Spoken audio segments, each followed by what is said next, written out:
So you send a goodnight text, silence, 10 minutes goes by, then 30 minutes go by, an hour. Oh my God, panic takes over. By morning, you have fired off 10 texts, angry, pleading, terrified. When they finally respond, you are annoyed. And now it feels like betrayal. You get that feeling of betrayal that starts to build. If you've lived this, if you've experienced this, you've seen how abandonment fears can turn into betrayal panic. Absolutely. Today, we're going to break down why this happens and how to stop the spiral. So let's think about what your panic number might be. Is it 3 texts, 10? You can leave that in the comments as to when you feel that panic. And texting such an issue because people text and they text through emotion, they become overwhelmed, and so on and so forth. So what is your panic? How many texts do you tend to send? And when do you kind of stop yourself and say, wait, this is a lie? Sometimes people have really a great difficulty managing that, particularly those with BPD, because when they're caught in their spiral, it's really, really hard to see what you're going through and what you're struggling with. So let's talk about the root of those abandonment fears first. Now, child inconsistency is absolutely one of those foundational components that many of my clients, and perhaps you, have also experienced if you have BPD or even BPD traits. Now, this is if you grew up with, you had love one day, but rejection the next. And it's so inconsistent, and you don't know if it's something you did, is it something they did, or sometimes if you had a parent with mental health issues and you end up getting blamed for whatever is going on around you in the environment. It can feel like unstable Wi-Fi. And this is like you're never sure when it'll cut out, so you brace yourself for the drop. You ever have that? How about in current relationships? Can you look back and tie that same experience to your current relationships? It's that same fear. That's why it's connected to that core content that I talk about. That core content, that underlying fear that so many people with BPD or other personality disorders also experience. Now, BPD classic core content is fear of abandonment, rejection sensitivity, and emptiness. Now, in this case, because we're talking about the root of abandonment fears, you got to remember that that fear is about survival. It was wired so that you could survive very challenging and inconsistent environments. It is not a weakness. It's just a strategy that was one time adapted. But because you've held on to it, or because it's remained for so long, it's become maladaptive. Now, let's look at how fears fuel betrayal patterns. Now, this is really important because fear drives testing and control. You ever test your partner just to see if they love you, just to see if they're telling the truth, just to see if this, just to see if that? You ever have that? And you check their phone to feel secure, but you've externalized your sense of safety. And when you check your partner's phone without them knowing, without their consent, they often feel invaded, and they could even pull back due to that response. That then fulfills your fear response. That fulfills that underlying fear. And this happens a lot. Remember, BPD is very, very clever. So it sets up all these different dynamics, and it gets you whether you're going that way or this way, because it knows it sets you up, because it comments after the fact. It used to be called Monday morning quarterbacking. That is, and on Monday morning, you make comments about the games over the weekend. They should have done that. See, it means this. See, it means that. After the fact, not really that insightful, but your BPD, because it tells you these things, and it's tapping in to those early maladaptive beliefs, behaviors, and patterns that created BPD in the first place. It keeps bringing those things up, pulling them forward and saying, see, this is why this is happening. So you end up with this betrayal pattern over and over and over again. And this is so important because fear creates a very strong and evident distance that you're actually trying to avoid.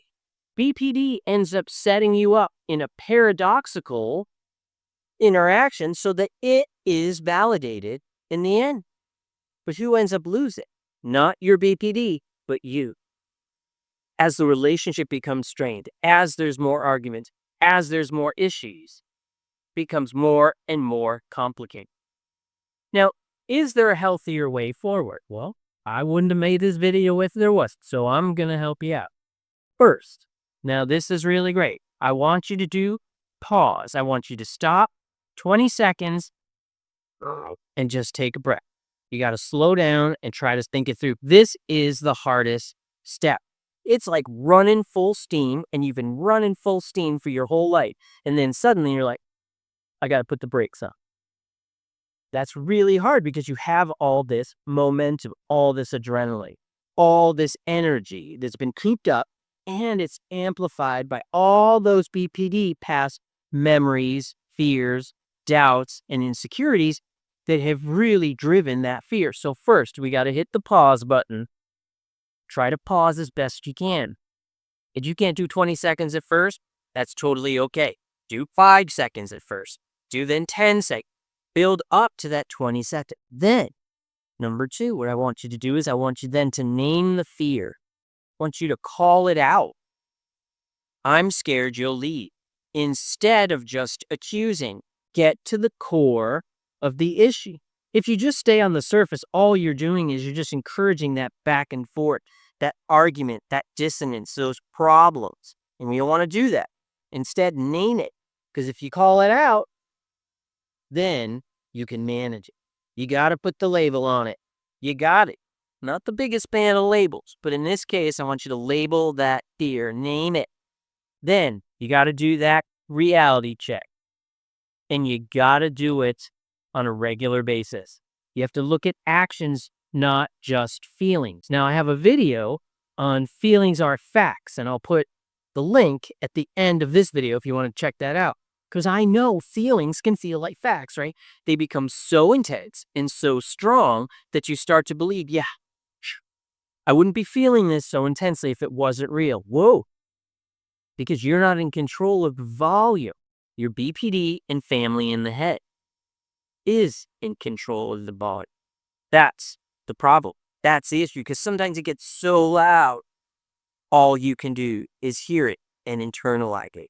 So do the reality check. Remember, look at the actions, look at the behavior, and recognize that the volume of your feeling don't equal the reality of your feelings. The reality of the interaction is what we need to look at.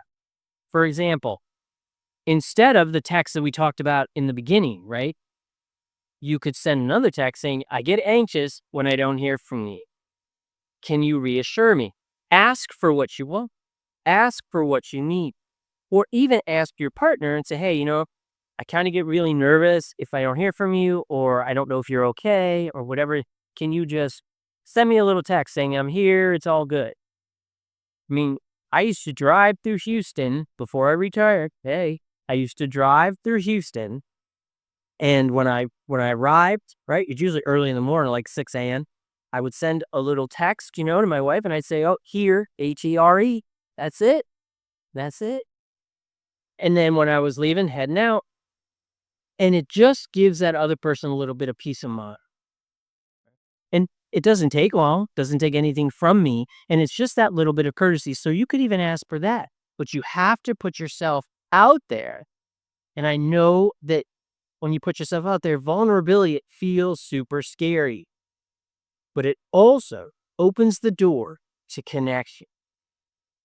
And that's the important part. That's what you're going for. How can you connect with that person who means so much? And that, fear of abandonment, it doesn't make things honest or clear. It tends to drive a wedge through you and the person that you love and care about. You have to get your control back. Using these 3 steps, using those strategies can absolutely help you do that.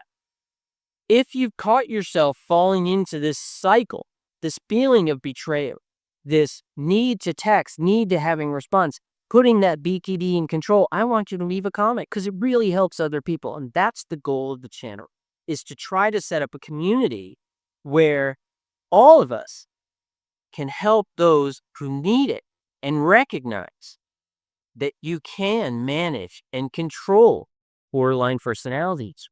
You absolutely can. I know it feels like it's in control all the time, but it is the most successfully treated personality disorder out of all the personality disorders.